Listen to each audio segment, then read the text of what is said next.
Stand back. I'm gonna kick my butt.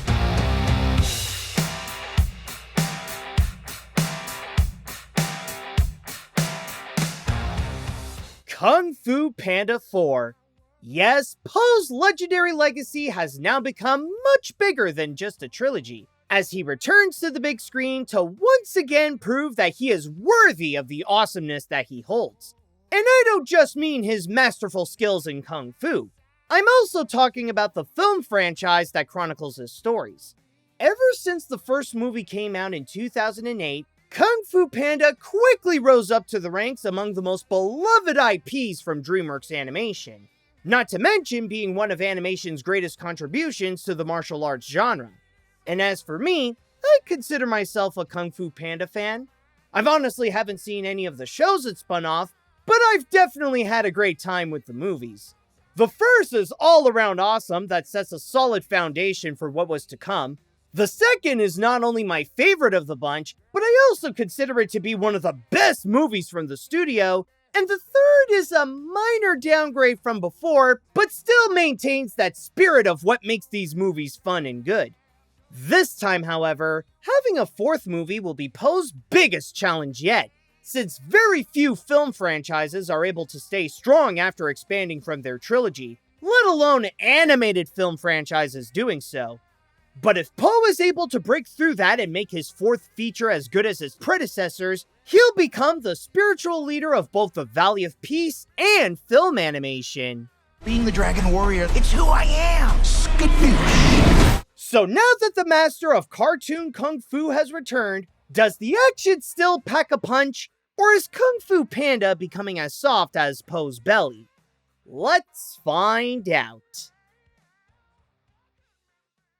The story.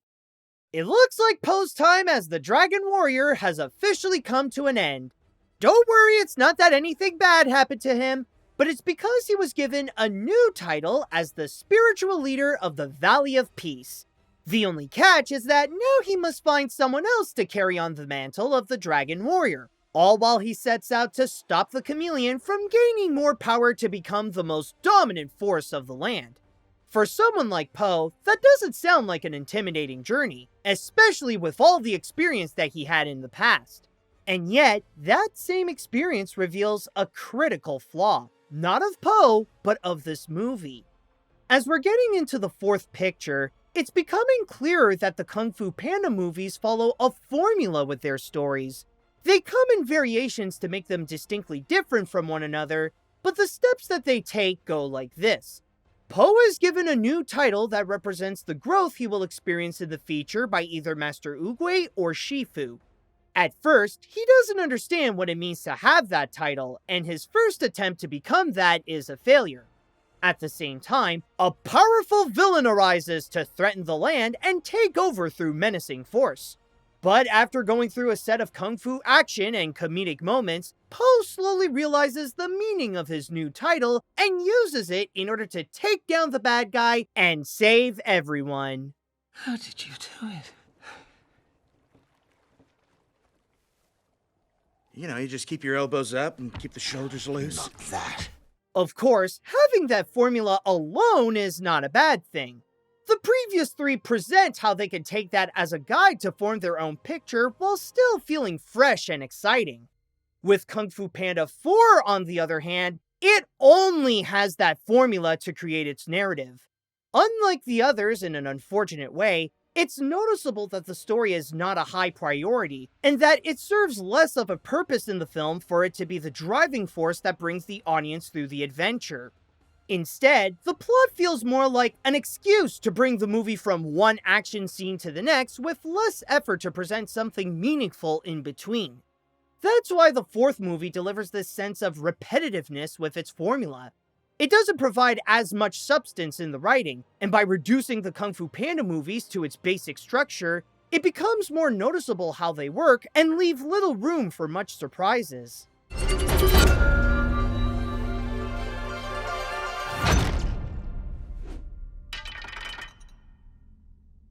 However, this is not to say that it didn't try to craft its own narrative with the formula. There was an attempt to present the dynamic of Po and the new character Zhen, and how that all comes down to the message regarding change. How it's important to never let things in your life stay the same, and that change gives you room to grow while you could still be yourself. I won't say that this movie is the best example of presenting this moral, since there can be times where it could feel a little forced, but I'll give it that it does help to supply something meaningful that the viewers could bring with them, and that it gives a bit of heart to the leads that allow them to show their own growth throughout the picture. Again, not the best, but it's better than nothing. Master Shifu, I finally found something I'm good at, and now you want to just take it away from me? No one is taking anything away, Po. Who you are will always be a part of what you become. And then there's the comedy, since you can't have a Kung Fu Panda film without some humor to make the journey enjoyable. In the case of number 4, I think it's fine. Certainly far from the funniest of the franchise, but I won't say that they're terrible.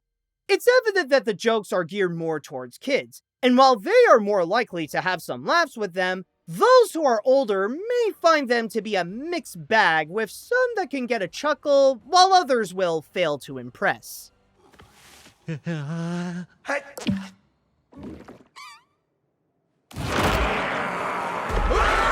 The Kung Fu Panda movies used to provide some great storytelling that come with the Kung Fu to show that there is more to the panda than at first glance. However, now that we're quite familiar with him and seeing his fourth adventure, his story as a Kung Fu master isn't as strong as what it was before. The animation. The writing may have gotten a downgrade, but I wouldn't say the same about the visuals.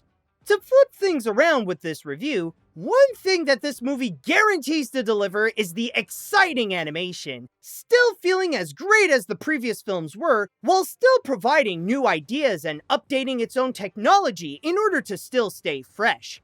Granted, there may not be some cool 2D animation or moments where the scenes become hyper-stylized to spice up the look, but it doesn't change the admiration of the craftsmanship. One thing I like to give credit to the animators is how they provide the film's world building and show that there is more to see in this version of China that goes beyond the area of the Valley of Peace. In fact, the biggest highlight of that, literally and metaphorically, is Juniper City, which is an ancient Chinese version of a large metropolis that is very crowded and everything is busy and moves so fast, along with having their own different sectors like the underground area where the criminals live. In a way, it's like if you take Zootopia and put that in the world of Kung Fu Panda. What is this place? The best crooks and criminals live here. You're a wanted criminal? You sound surprised. Is it surprising? Speaking of which, they also brought back the variety of anthropomorphic animals that inhabit both the village and the city. And after 8 years since the last feature, it does show that DreamWorks received a technical upgrade since. The old characters like Po, his dads, and Shifu present the complex layers they have on them with more detail being shown in their clothing and textures, while the new ones provide more creativity with additional kinds of animals who never appeared before, showing how they can be integrated in this world and what they can do. I got it!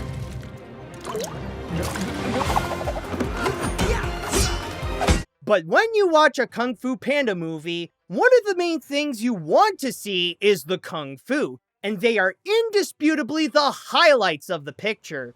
Even when the story doesn't grab your attention, the action picks up the slack and make the experience engaging with a good dose of martial arts, chases, and battles that Po and Shen go through. It's where the cinematography is at its strongest to follow the characters on their perilous path and get creative with their shots to be more comic book-like. The pacing becomes fast to heighten the intensity and have your attention to make you not want to miss what's going on. And the choreography that coincides with the character animation highlights their abilities and their unique fighting styles.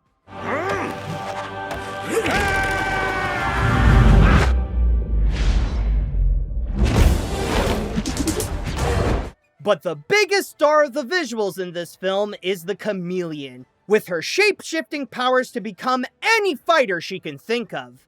By a technical standpoint, she is the greatest addition to Kung Fu Panda 4 with how she can transform and her scales move around to create the shape that she desires. I was hoping that the movie would end off on an epic battle where she would make the most out of her powers against Po, and the team definitely delivered, using all the possibilities you could think of with what she can do to provide the film with a spectacular climax.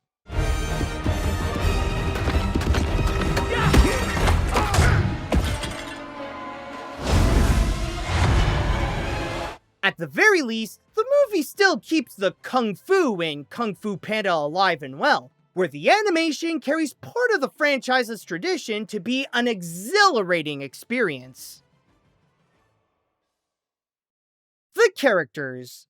Before I talk about the Kung Fu masters themselves, I must first address the elephant in the room, and I don't mean Master Elephant.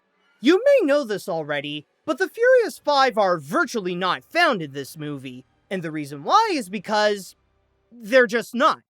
Okay, technically Po explained at the beginning that they're off on their own individual mission, but the way the film handled it really did feel like they just didn't want to bother bringing them back. Rather, if it's because they want to keep the story simple, or the executives didn't want to pay the fees to have those big actors like Angelina Jolie or Jackie Chan return. However, it's worth bringing up because I could see this be a controversial choice, especially when the movie is about Po giving his title of the Dragon Warrior to someone else. So if you're hoping that someone like Tigress would one day take his place after the years that she mastered Kung Fu and helped Po on his adventures, then maybe skip this one to avoid the betrayal. Forgive us, Master. We have failed you. But back onto those who did appear in the movie. The Kung Fu Panda films have a strong reputation when it comes to having a cast of rich characters, whether they be recurring or making their introduction. This, however, is not one of those cases. While they're not hateable and some of their charm remains intact, they are either categorized as generic tropes or one-dimensional. Starting with the panda himself, Po is in his final days of being the Dragon Warrior so that he could become the spiritual leader of the Valley of Peace. And as he goes out to stop the chameleon, his role is often just being the lawful good archetype, where he spends a large chunk of the picture frequently reminding Zhen not to steal. Yeah, I think it's a little too late for that. It's never too late to do the right thing. Speaking of which, Zhen is the new ally who lives her life as a dishonest thief, but by tagging along with Po, she slowly learns about the importance of doing the right thing when he was the first to show her kindness. I can imagine that she will have her fans with the kind of spunk and charisma that she presents, but personally, I feel like she's the typical Aquafina role that she regularly does. It's like if the movie took Miss Tarantula from the bad guys and turned her into a fast-moving fox. That, and I will give it that she does have an intriguing backstory regarding how she lived the life of a thief and how she got her pessimistic philosophy.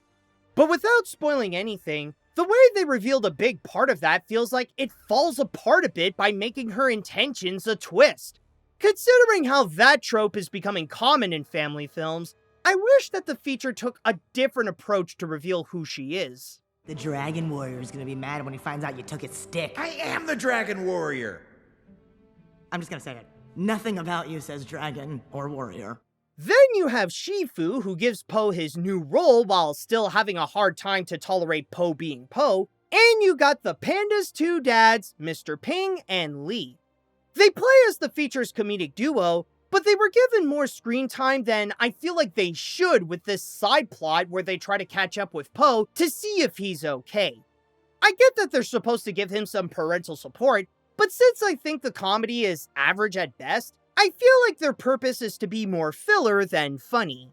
Then you have the new villain, the Chameleon, who has the right materials needed to make a great antagonist, including her ability to transform into any kung fu master, and the threatening performance by Viola Davis. Once I possess the kung fu of every master villain, no one will dare question my power.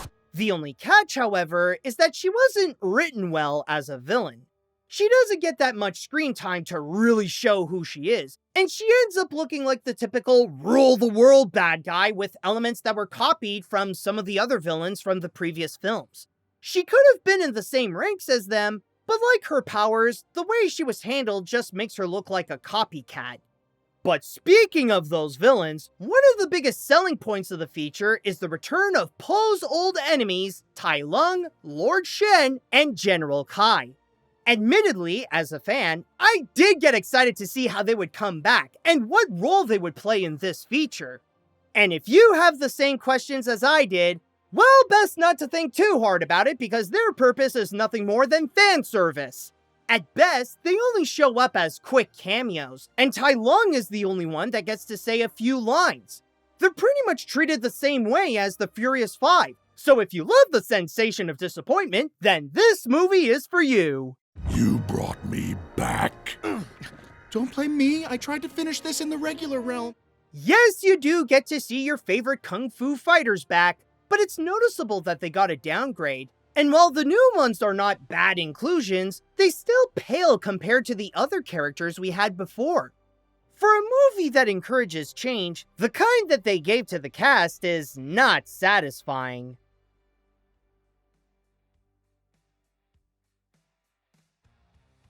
Honestly, as much as I feel a bit let down that it didn't turn out to be great as I'd hoped, I will give it that, for an unnecessary continuation of the trilogy, it could have been a lot worse.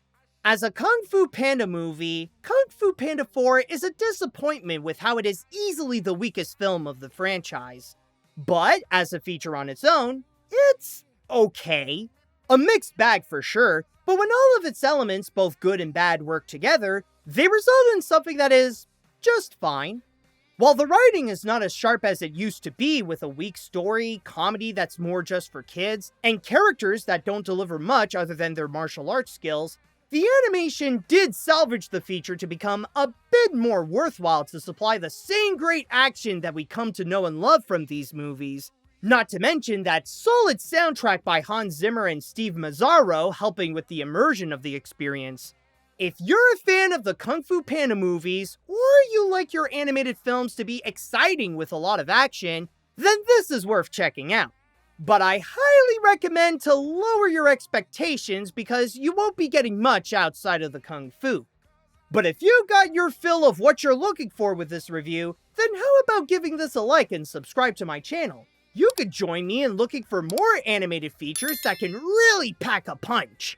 In a way, it's like if Kung Fu Panda lost a bit of its soul and it was reduced to a popcorn flick. That's not a bad thing, and you could still have fun with it. It's just that you won't get that long-lasting impact that the previous three had. Obviously, I don't think there was a need to have a Kung Fu Panda 4, but if there is one thing to justify its existence, at least it did give us an epic Tenacious D cover of Hit Me Baby One More Time. I'll take that as a good reason to bring Poe back.